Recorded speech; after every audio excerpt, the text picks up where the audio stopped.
Merci. Eh bien, je vais être très rapide pour dire déjà un grand merci au rapporteur, Monsieur Écoute, sur les premières propositions d'amendement qu'il a formulées et sur lesquelles nous nous retrouvons beaucoup.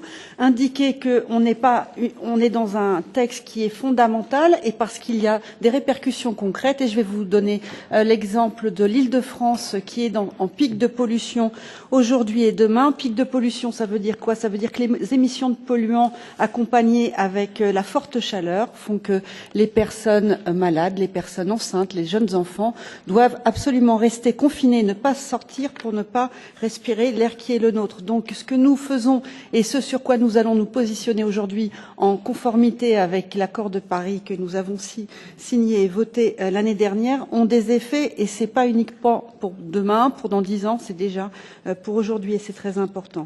Sur la question des paramètres et des critères, oui c'est très important et il faut faire très attention à ces paramètres pour que précisément on n'aille pas vers des facteurs pervers si nous allions d'une façon trop forte dans un sens ou dans un autre. Et évidemment, il n'y a pas que les agrocarburants, il y a aussi toute la question du mix énergétique et des autres offres alternatives que nous pouvons faire.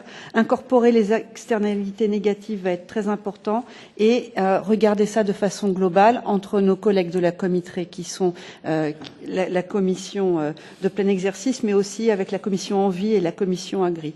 Donc nous présenterons un certain nombre d'amendements et j'irai pas plus loin pour laisser du temps à mes collègues. Merci.